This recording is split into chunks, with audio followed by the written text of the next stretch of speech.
Hey guys, I hope you are staying safe and taking care of yourselves out there. I have got another informative episode for you today, and I hope you enjoy it. I am joined by the wonderful Danielle Johnson, also known as Miss Hot Sauce to you. She's a fellow Bostonian, a podcaster, a band leader, a media personality, and now she is the first Black woman to own a digital radio station in Boston. So Hot Sauce and I are chopping up this episode and we're discussing her new venture. And we even take a moment to share alopecia war stories at the end. So stay tuned. You're tuned into Nice-ish, the carnival-specific podcast that addresses chat-worthy topics straight off the Caribbean social scene. It's your one-stop spot to get all the information you need to be successful in this carnival-chasing lifestyle.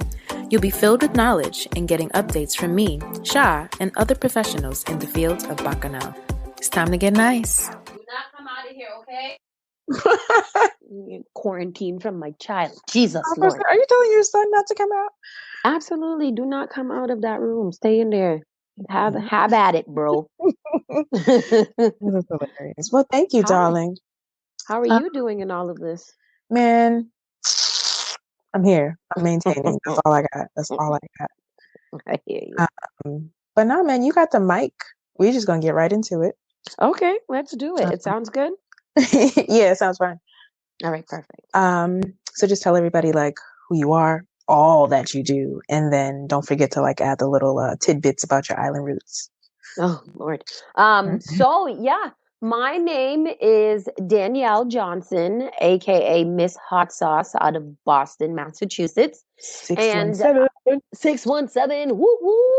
I am a podcaster, an event host, a radio personality, and the new owner of I keep saying new owner like there was another one, and the owner of Spark FM Online, #1 for urban and Caribbean music. Yes. So that's my latest venture, my latest baby, and we just started streaming 24/7 yesterday on the 1st, and then we go live with the digital launch party on 4/20. We're gonna spark it up. Oh, I like that. Let me put that down. April 20th. Yeah, 4/20. Hey. Yes. We figured that we'd ride the wave of 4/20 and play off of our name. So that, like that's really cool. And we were supposed to have an actual physical launch party at that time, but it just with coronavirus, it set everything back out of tune. So we're kind of working with what we can and going from there. That was actually one of my questions, but I'm going to hit on my other question. So with everything that you just mentioned, and I was just like, is she still podcasting even with Spark, or is that going to be included as a part of Spark? So I'm going to keep it completely separate because Henny and Hot Wings, which is the name of the podcast, was created as a outlet for radio. So it was weird that I created it because I was doing radio and I realized that I was really censored and I really couldn't talk about a lot of the things that I wanted to talk about. So I created Henny and Hot Wings to be that outlet. So now that I have a radio station, I still want it to be an outlet because we're back to the same thing, even though it's mine. We still have to adhere to certain rules when it comes to being a family fun and ready station. So Henny and Hot Wings, we have kind of halted production right now because I have a lot going on. But yesterday, we also did a Zoom episode. So we're going to proceed using Zoom going now. It's not going to be fully edited the way that we want it to be. It actually might, but I don't know where that is. I kind of just feel like just putting them out raw. But yeah, so like we've halted it for a little while just to get everything back in order. But now we're just trying to figure out a way to continue on with it. So it's still there, it's still up and running, and we are still selling merch. So, so that's the plug, the shameless plug. Exactly. Shameless. We are still selling lots of t-shirts. Get yours now. So wait, the Zoom one, is that it's pre-recorded and then you post it up, or you do it live? Like it's you can do it live or you can do it pre-recorded, but I would probably want to do it pre-recorded so I can do a bunch of them and then send them out, so that we don't have to necessarily record all the time. Gotcha. So like it's weird. This digital era is weird. Even though we're in a digital era, nobody really knew all the little tools and quirks that you can use, all the apps that would help your life be better. And I think this is what this coronavirus has done for us. Like it's kind of helped us to do a little bit more self-research and figure out Yeah. what we need and what works best for us and our respective mediums, pretty much. Yeah, I agree. I think a lot of what is happening now is going to stay when life gets back to normal, hopefully Yeah, soonish. absolutely. You know what I mean? God, I can't do this anymore. I know. So now I'm gonna be honest, I'm not really a fan. I've never been a fan of radio, especially in Boston, because it's never done anything for me. I mean, Yeah.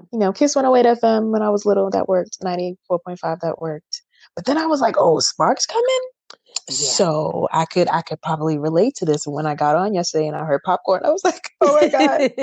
Oh my God. We were talking earlier, well, a little earlier. My roots are, I was born here in America, born and raised in the hood. I went to school in the suburbs. So that's already Where'd two, you like, go? Belmont High School. I was part of the Oh, Metro yeah. program, so I went to Belmont from 5th grade all the way till I graduated. And then I went Okay. on to college in Michigan. I've been all Wow. over. Okay. And then my mother is from Honduras and my father is from Trinidad. So like in every different aspect, I'm just a very, all over the place, pretty much.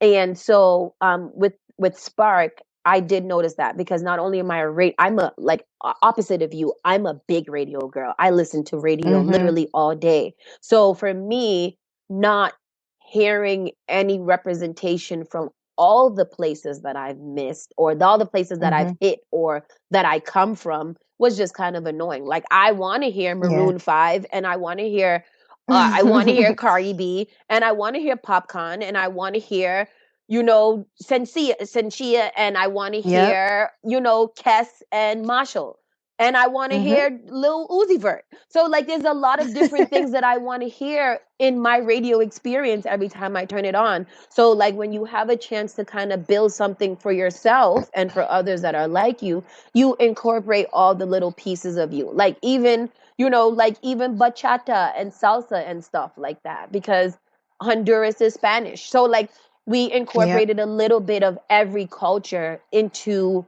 one radio station to give us kind of an eclectic, listening experience. So one minute you can hear some hardcore Buju Banton, and then the next minute you might hear, the sweet sounds of Doja Cat. We're all over the place. Things that everybody listens to and puts on random on their iPad, except now we're also fusing, live news and live weather and traffic that pertains to our community and our culture. Miss such and such just dead and she's having a funeral and her parents want to invite everybody to Unity. Like, where do we go to hear that? She was a big part of our community. People want to go and pay their respects, but we don't hear that. Where are we also hearing about, resources for African Americans for, starting a business or they want to start a nonprofit? Where can you hear the programming that directly relates to the people that we're surrounded by all the time, which is our Black and brown Latinx people all the time? Got you. Thank you. Like I definitely, I went online. I was listening for majority of the day and I got all of that you were talking about, minus like, the announcements, but like I literally went to sleep to like the reggae session.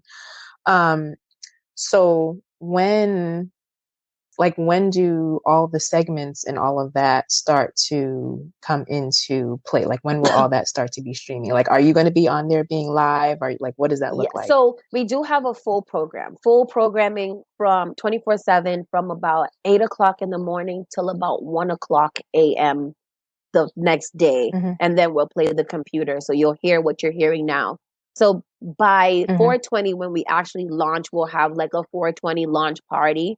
And then after that, we'll start scheduling live shows. Not all shows will start playing on 4:20 because we really wanted people to get into the studio and have like a studio experience. So we're going to hold off on doing those. But because we're a digital radio station and because we, like we just talked about, have all these different mediums and platforms to use, we can do some live shows now, like when we start on 420. So people that are up to go, like the drive time show, or like, you know, not the morning show, because that's gonna be my show, and I clearly am not ready to produce that show yet. So that's gonna come a little bit later. But you know, all the other shows that people have, the mix shows and things like that, whoever's ready to go can go. So probably like 5 to 10 will roll out between April 20th and May 20th, and then we'll continuously add on the live shows as we get everybody set up, because that's another thing. Nobody expected to be quarantined. Everything is shifting out slow. So people that were in the middle of building a studio at home or somewhere else have been seriously delayed, and that's what our problem is too. So we wanted people to be able to go into the studio one at a time, or two at a time, 10 feet, 6 feet to 10 feet apart. But because things are so slow getting in, we might not be ready to go by April 20th. So we'll be doing remote broadcasting.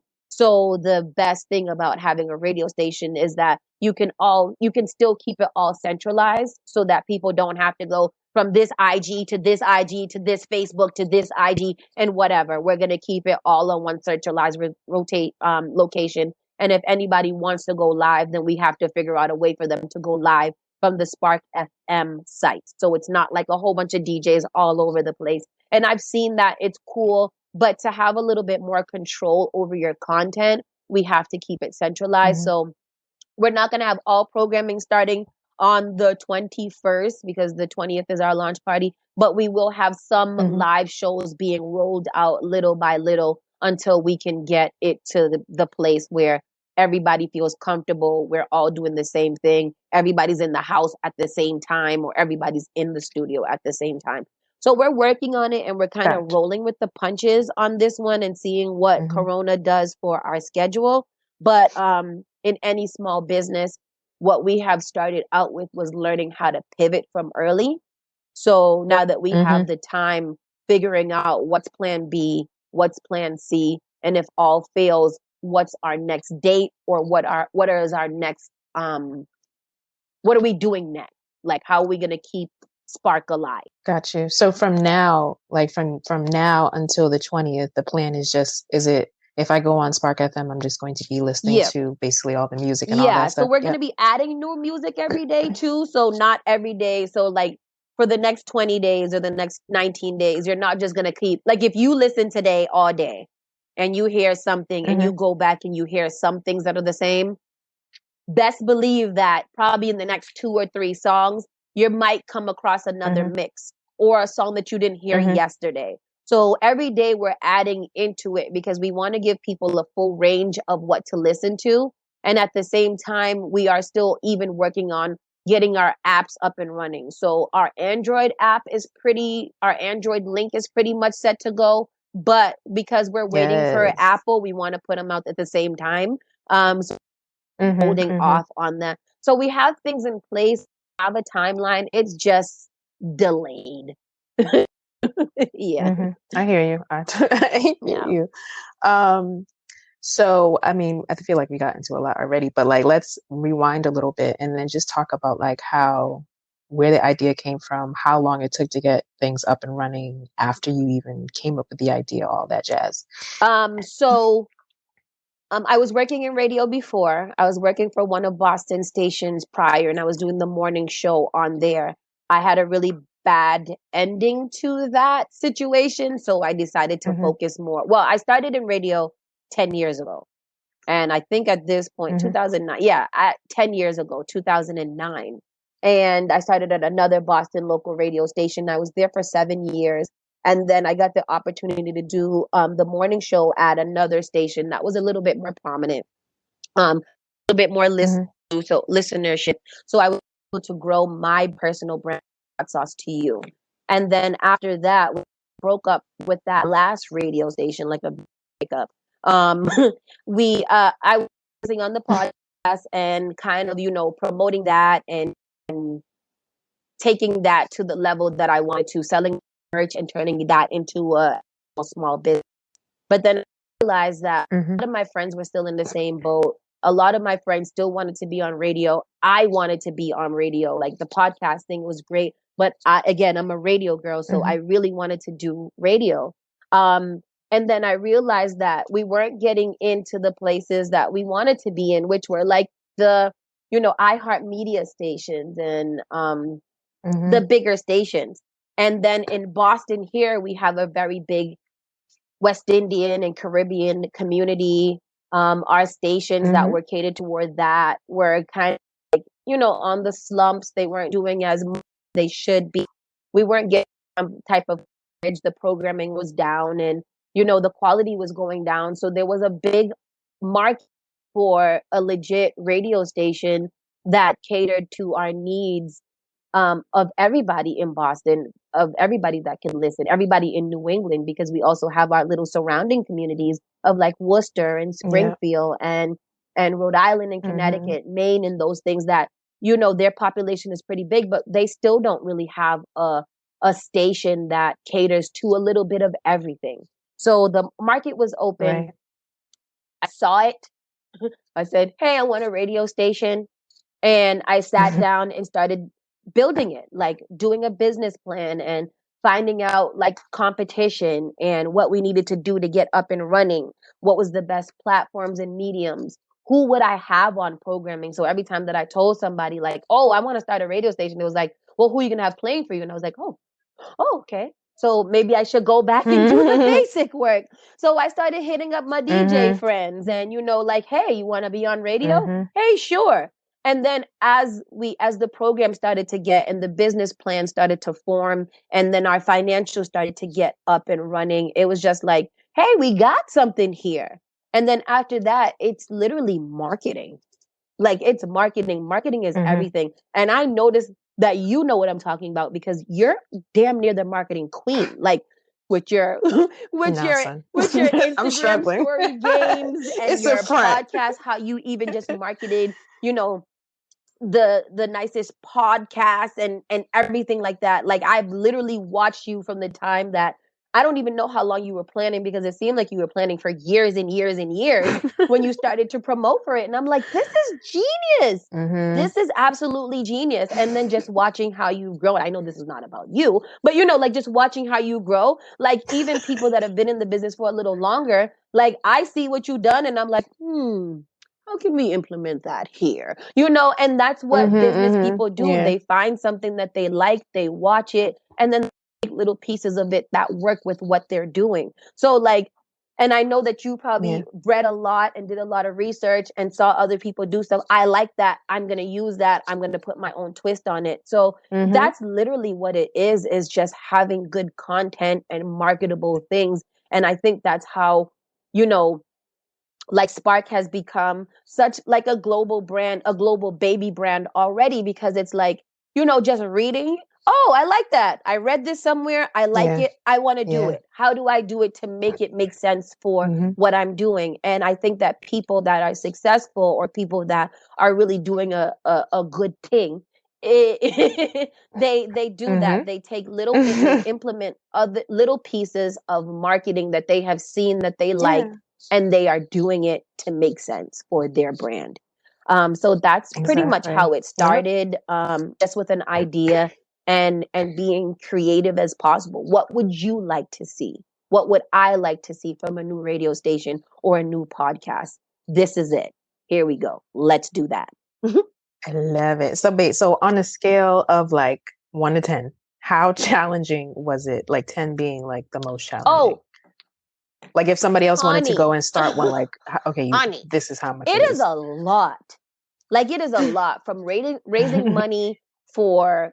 If you're trying to do it in this way, since we launched, I've seen a bunch of other little radio stations popping up.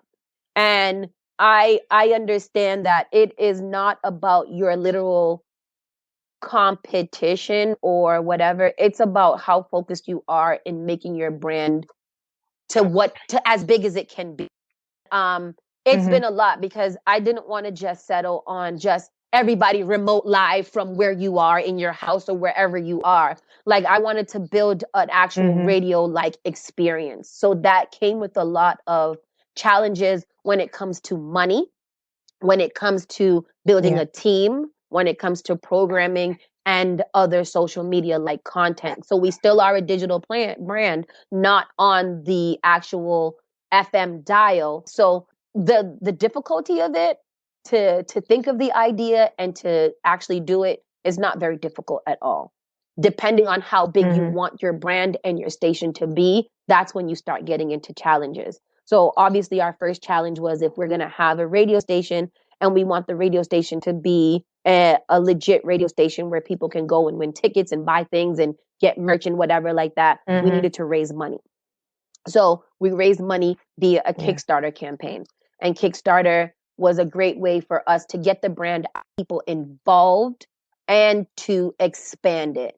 And that was a difficult process in itself because fundraising is not fun. I don't give a fuck what. Can I swear here? Oh, good. Yes, you I don't give a shit what anybody says. Fundraising is not fun because you're literally. It's not begging. It's fundraising, but it is almost. It feels like begging because if you are any type of like, if you have an ego of any type of big persona. I do have that. I have a big ego and I'm like, yo, I need to raise money. I think that people are going to be there and I think we can do this. So we were able to raise $21,200 in 30 days, which was, that's awesome. It was intense. It was intense. Literally hitting up everybody you know, and you literally have to be consistent with everything you do in order to get it. So then after we raise the money, woohoo, now we have to spend the money. So we have to get the best equipment. We have to make sure that we're not making any mistakes. And we have made some really big mistakes on equipment already that we couldn't return. So we have things that were like, damn it, that's $500 that we could have used to something else. But it's growing pains. For example, we bought a laptop when we first started because we were like, oh, we don't need that much. We bought a laptop. When we came to find out we needed a gaming computers to hold everything to be able to stream for 24 hours. So we needed something that was huge. So we wasted $500 on a laptop, but we didn't because it turned around that I actually needed one because I spilled wine on my laptop. So now I'm using the station laptop to get work done. So it's just it's a bunch of little things with the Corona stuff happening now. It has slowed up production for not only building up the studio, but starting to run the business, which is getting ads and things like that. Ain't nobody got any money to promote their business. The only way I'm promoting my business is into a Facebook ad, and I better get something from that because I don't got no money because ain't nobody else got any money to buy. So it's one of those things where it's kind of like you want to do so much, but then you can't because you're a small business and you're baby stepping. So now with Corona, you are baby stepping even more. So everything that we thought we could do, we cannot do.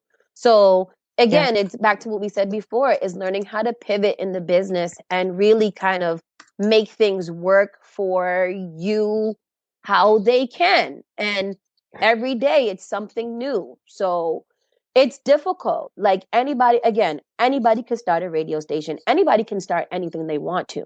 It depends on how big you want it and the quality and the content and the marketing and your budget and what you can do. After you start implementing those little things, you realize that it's not as easy as you thought it was. And every morning I wake up like, what the fuck have I done? What have I done? Where have I gone wrong? Who did this? Like even this morning, I was like, we're going through getting local artist music. And I'm like, this shouldn't have to be difficult, to the point where I am literally DMing artists like, you can't send me a SoundCloud link that I can't download anything off of because I can't get your music. Oh my God. And then you guys are going to be the same people that be like, y'all don't even play my music. Well, you sent me a play my SoundCloud stuff, link. right. What would you like me to do? You want me to plug in your SoundCloud and play all of them? So it's just very difficult things, working with your team, working with different departments, working with sales, marketing, and everything. Again, if you don't want your shit to be that big, you don't have to worry about any of that. You don't have to make it look nice. You can just put out a regular flyer that you did on Canva that you didn't put any work into. You just put some words in a picture. And I've seen that like that's ugly, and not to say anything about everything, but people are drawn to pretty things. Yeah, but who's gonna look at it? Like, if I see, like, I'm Absolutely. a big person when it comes to visuals, and so if it's looking sloppy, the moment I go to a website and it looks crazy, I'm not interested anymore. And that's for me too. Like, so we put out a lot of things, and down to like our brand text and our color scheme, and how things, and of all people, how that works, keeping it cohesive, even if you change it out, there's something that somebody can recognize from your brand. So we use our colors and we use our font and we use our things all the time. I don't care who I have make it for me, even if I send it out on Fiverr, if I send it out to one of my friends, or if I do it myself on Canva, everything is the same. It's the same colors, it's the same concept, it's the same font, it's the same everything. So, like people, I'm a branding freak. So as people go into their ventures and stuff, I'm like, I don't know if that's gonna work. People send me things like, "Oh, yo, check this out," and I'm like, "Ooh, honey, no." And not to say that I have it all right, but I do also have I have like graphic designers that are like, "No, that's ugly." And before I even send out something myself on Canva, and I do it because if you need something done quick, you go to Canva, you do it, you pay for your little professional, you could get everything done. That's right. Man, listen, my little people $12 don't know a month about Canva, and not every time somebody new listen, okay? Canva, and you can do sleep. it's professional grade work that you can do, but it depends again on how big you want your brand and how attractive you want it to be to people, because attractiveness in a brand is what makes you. So when I see, like when people are like, "Oh, I want to start a radio station." Okay, cool. I'll help you get started, but I can't help you with everything. Like, you've got to have some things, that you can do yourself. So it's difficult, but it's not hard. It's difficult, but everybody can do it. Yeah. Not impossible. Yes. Yeah. Yep. Go ahead. What I forgot what I was gonna say. I liked the part, but when you were talking about the fundraising, I was like, when I went and I saw that you were showing people exactly what you were buying, I was like, yeah, see, that's clutch, because now I know, like, people know where their money is going. So I thought that was a really, really, really good part. So how deep is your team? How deep is my team? So it is, let me tell you. I tell you the exact number.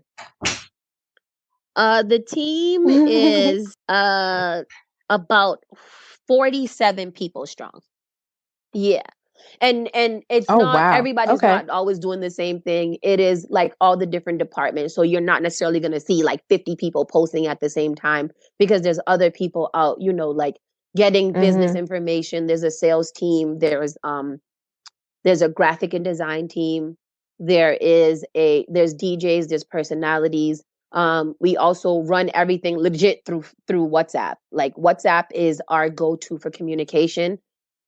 They do. People sleep on WhatsApp. Like, we have a group in WhatsApp where everything that we are about to do, or everything we're about to post, or everything like that, people go into the WhatsApp group. They get all their information. If I need something from somebody or someone, then we go take it to the group. If we want to vote on something, or if we want people to know what information, or here's what we're sending out today, we put it in WhatsApp, and then everybody has it. So like the team is big.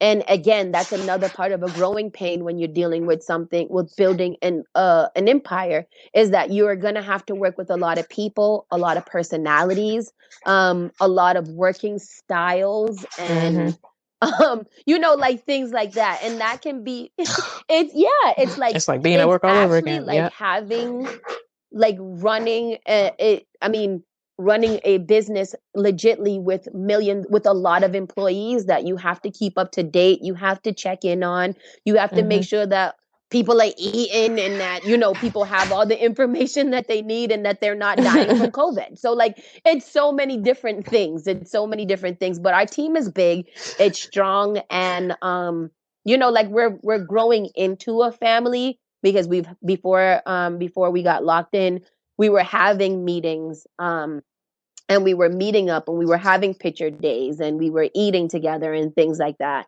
So it was nice while it lasted.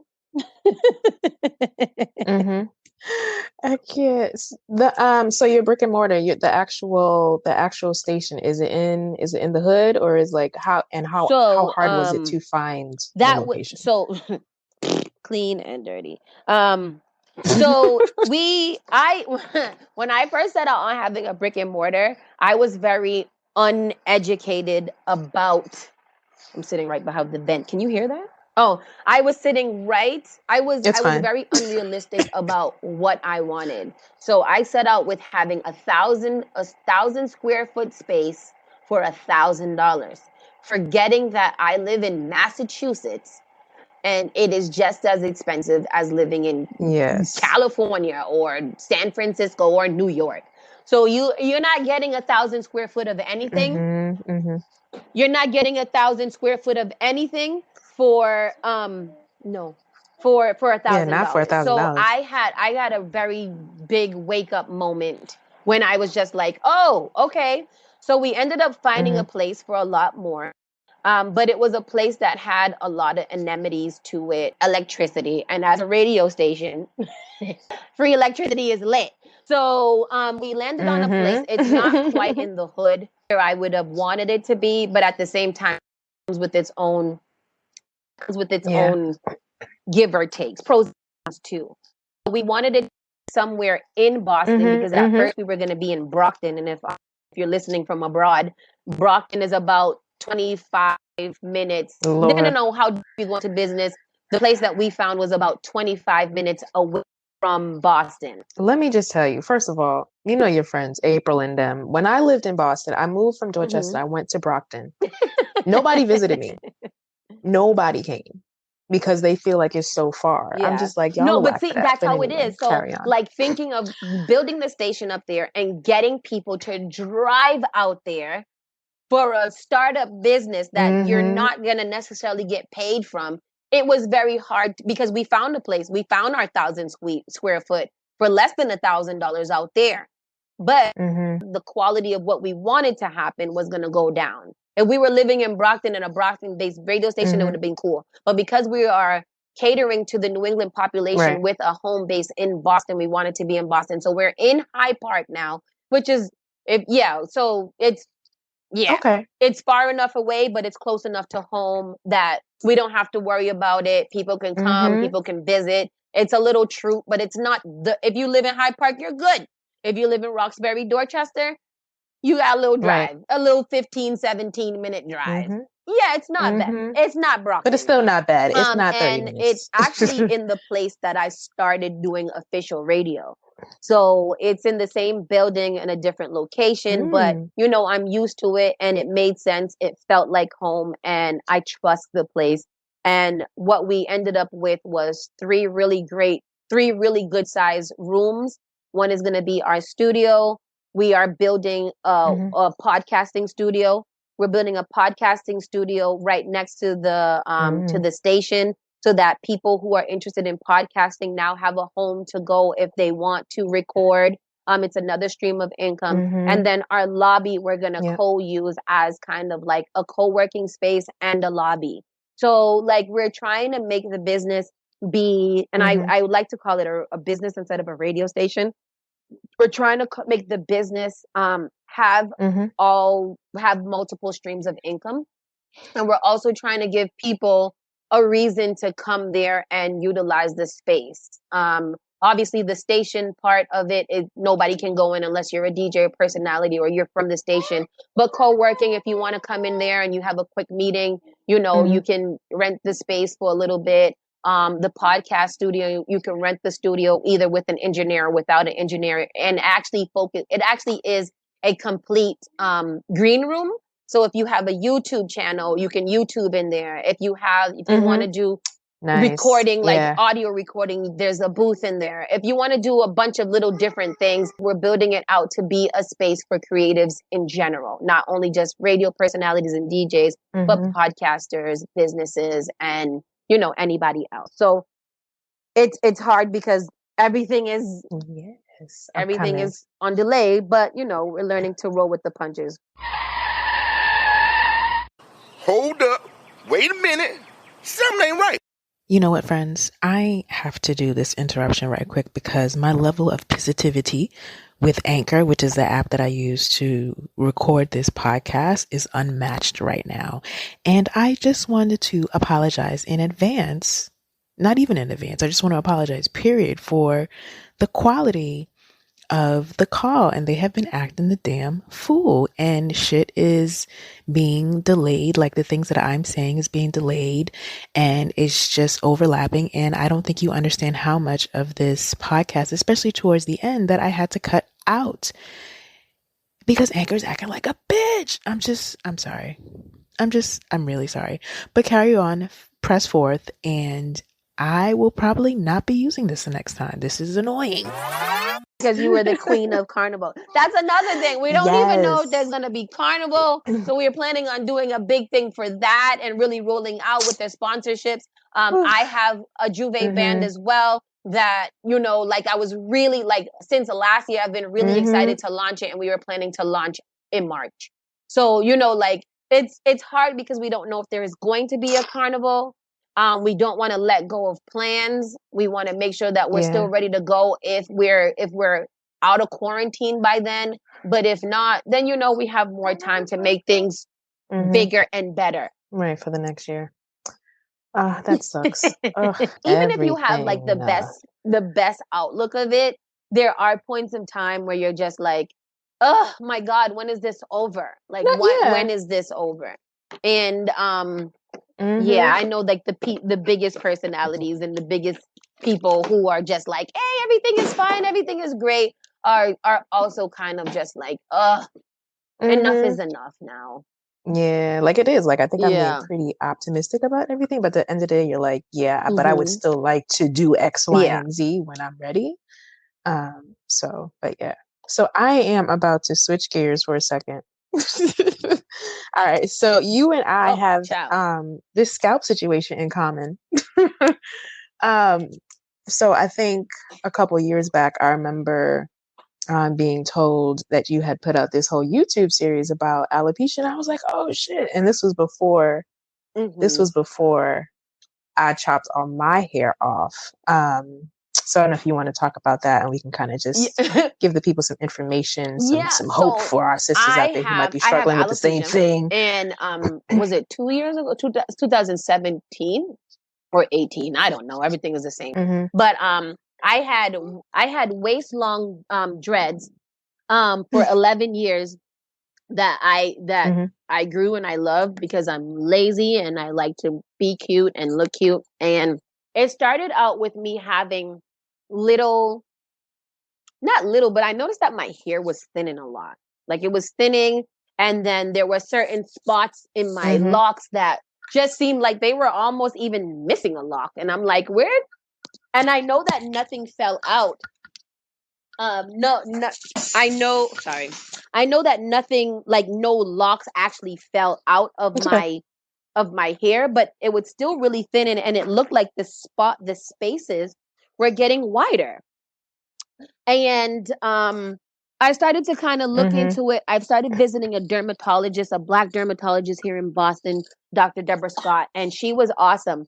But I was going every 6 weeks to get these little tiny micro shots to stop the spreading of the alopecia. And at this point, I was just going because I was like, why is my hair falling out? So I did like maybe 3 months of the maybe 5 different procedures, doing the shots, having her look at it, rubbing cream on my head, taking vitamins, taking pills that could have messed with my eyes in the sun. And after a while, it was just like, I'm hiding it. I'm always wearing my hair up in a bun or shielding it or wearing a hat. And it kind of got kind of embarrassing because when I did take them off, people were noticing like, oh, your hair is thinning. Oh, thank you. I didn't notice. Things like that. So after a while, when it got tired of, going to the hairdresser and being able to get one style, it just seemed like I was prohibiting myself from doing a lot. And I was doing a lot of interviews, and I was looking at the interviews, and I was like, wow, I'm really my hair's always in a bun. that sucks. So after I kind of came to grips with it, I cried about it. I started documenting it probably like 3 years prior to actually coming out with it. And I never put those out. Maybe I'll do those later. But, you know, like started documenting it. And then one day I was just like, okay, fine, I'm going to cut my hair. And then I was like, because of the alopecia, even if I do cut my hair and rock a baldy, I would have to go all the way bald. And I didn't want to go all the way bald. I at least wanted a cute cut, you know? A little fade, because I have a little small head and I look like my dad, and people already got us mixed up already all the time. So I was like, clearly they're not gonna keep on making. But I'm also 7 Day Adventist, so I don't wear jewelry. So I would have to pierce my ears, and my mom be mad, and my dad be mad, and everybody's gonna be mad, and I'm the sinner. But you know, like it's one. So I was like, I'm gonna comb them out. It took me 3 days. Oh, was it 3 weeks? I don't know. Yeah, it took me like 3 weeks. I don't know how 3 long days it took is me, short. but I combed them out. I cut them halfway. Then I started combing them out. And then I started wearing weaves and wigs. And you know, like for a woman, your hair, for a lot of women, your hair is, you know, your crown. It is whatever. You know, we've always grown up seeing the image of beauty and people with this long hair. And personally, I've always been a long hair girl. Like I used to wear t-shirts over my head. My mom had to always braid my hair so that I could have some hang time because I really wanted. And then even when I had a lot of hair too, my dreads were long. So like everything was just, I was like super feminine. And when I had to cut my hair, or when I was thinking about cutting my hair, it was very big. I was very depressed. I was really sad. Even now, like I still, even though I came out with what was going on, I still to this day just feel like, damn, you know, wish I had hair. But I make fun of it all the time. Like I haven't put on a wig or a weave since we've been on quarantine. So I've been walking around here looking like a little boy for a long, long time. So like I'm kind of getting used to it. So I'm like, maybe one day I will rock a baldy. Maybe one day. Maybe one day. I can't. For me, I think I started noticing whenever I went to college. So like around 2000, I want to say like junior year, probably when my like college sweetheart was stressing me the fuck out. And I thought it was from that. And I noticed, and unlike yours, like mine started in the front. Oh, yeah. And so there wasn't really a way for you to hide that. Or for me to hide that. So like every time that I did something, it would like, you would always see like my part would be on the right, and then it would be covered over to the left side. So you had the spot. And then years later, then it started in the center too. I was like, oh, this is what we're doing. So, okay. And mind you, like I've never had a perm in my life. Right. So I was always trying to do the right thing, you know, get my little pressing curls here and there, but not too much, rocking my little natural. I had dreads for like 3 months, but then I was like, this looks way too thin and this is stupid. I'm looking crazy. Let's not do this. So I went to Bosley and they gave me a biopsy, and that's when they told me that I had alopecia. I was like, okay. And it was so far. It was so far along. Like I didn't go right when I started seeing it. I went years later. So by then it was just like, well, we could give you these shots. We could try minoxidil. And my issue with the minoxidil, again, my hair wasn't perm. So if I put this foamy stuff on my hair, it's going to frizz up and the rest of my hair is going to look crazy. You know what I mean? So there's going to be some inconsistency and I can't have that. So then, So 2014, I was like, okay, let me shave my sides to see what my head looks like. Like I didn't know whether or not I had a big head. I didn't know what was going on underneath all my hair. So shave my sides. I was like, okay, this is working. And then I was creative as hell for the next, when did I cut my hair? 2018. So for the next 4 or 5 years, basically, because it was December. I was doing the most. Like I sewed crochet braids together on mesh, put this cap on my head, glued it. Like I did so much stuff. Listen, and I'm mad because I didn't document it, like not a video, because again, I wasn't ready to come out like that. Like, but if I did, I know that I could be helping like a lot of people right now on Do YouTube. that. I'm gonna see what I can do. But no, literally. So like you take the individual crochet braids, you put it down on some net, and then you sew it on the machine, and then they have like this they have this product that you basically, whatever hair you do have, you would put it down. Basically, it's kind of like a gel, and it makes like this hard cap. Your hair like very hard, and then you can take and I took the net and I basically just glued it down on it. But then I did like real crochet braids on around the edges because I just didn't want to deal with a whole head of crochet braids because it makes my hair even thinner, like if it's pulling. So I was trying to like avoid that. So that's what I did. But then in 18, I was like, you know what? I think I'm to a point where my confidence level is high enough and I'm over trying to think about what to do next with my hair. And then I was also feeling like it was probably putting more strain on it, you know? And so I was just like, you know, we're just gonna cut this off. And I did. And that was like the scariest 3 weeks of my life because I was on break, excuse me, from work. And so the 2 weeks that I was off, like I was in the house, I was like, okay, cool, I'm used to it, but now I got to go outside. So when I go outside, then what? Right. So then you start looking at people looking at you, and I'm wondering what they're thinking. Huh. And, you know, so it was very weird. But now I'm just like, that was the best decision I've ever made. Wake up every day. And shave my little head before I go in the shower, come out. One day. Good. I'd probably be like, you know what? It's off and I got a cute wig, honey. You might. Oh yeah, I couldn't do the wigs. Like wigs, I mean, I can do them just like every now and then, just for the fun of it. But I don't have time to be worrying about whether. I've had so many wig stories. Gone in a pool, come out bald. So gone on a ride, have to hold it down. Really I can't get do into those. the wig game for real, for real. But it's just too risky. Like the wind could blow and it's off. Like it's just gone, and I don't have time for that. I don't have, I don't have time for that. So I really go to the weaves and crochet. Crochet is my friend. Crochet was everything. Once I realized you can do a lot with crochet, and I did. I gotta go back. I gotta go back and do some videos. I gotta figure out how this is gonna work. Yeah, ladies, if you're out there struggling, like I've noticed a lot of people who, or a lot of women who are like, you know, you are my shero, you know. Yeah. Own it up. That's right. Own it.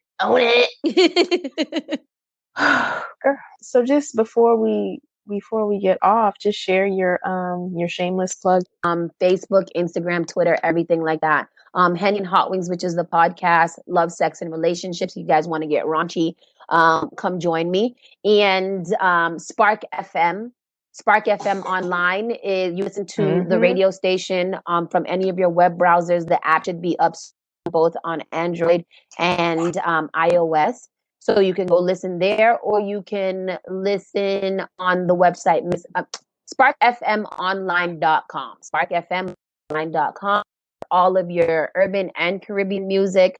And we are launching on 420. Come through, hang out with us, have some fun. I think we have some celebrities coming through. We also have our full, a couple of our DJs are going to be playing, getting people hyped up in their house. And, you know, it's a new digital platform out here in New England that we have waited for a long time. Hopefully we get the support and we are able to give the people the content that they need. So follow. I also have a website, Miss Hot Sauce, so we can find everything on there in general. There, it's all there. Yeah. You've had a lot of my favorite people on there, and I see you getting your shine and being on other people's podcasts and getting, you know, recognition. So that's dope. And again, your marketing, your branding is always all so spot on. And people, please, I don't know if you guys, she don't promote herself enough, but if you are going to anything carnival like or Juve, or you just need, if it's your first time or if it's your last time, anything, please go follow her on YouTube, because you have taught me how to make a bodysuit, how to make a crop top, what to expect on Uber Soca Cruise. You know, just so many things that I'm like, oh, let me go to Tingz Nice, because that's where I can find what I'm looking for. So yeah. And then when you come back here to do a bra wiring class, I would need to do that as well. Thank you very much. Because I'm mad I missed the last one. Yes. Oh, can we do that in the studio? Oh, yes, we can. Oh, yes. Yeah, that'd be lit. That's another idea. You're Yes. good. Yes. You're really good at this. Yes, let's do that. Let's do Thank that. you so much. This has been really, I really like fun. it. I needed this like today. it. Bye. You too. All right. Bye. Thanks for tuning in to the latest episode of Nice-ish. As always, I'm grateful for your time and attention. Stay plugged in by subscribing to this podcast, my website, tingznice.com, and following me on all social media platforms. Visit the show notes for all the links and the plugs related to this episode. If you ever have questions about anything we discuss on the show, be sure to hit me up at info@tingznice.com. And remember, sharing is caring, so please pass this podcast on to anyone you believe will benefit from the information. I'm going to check you all later.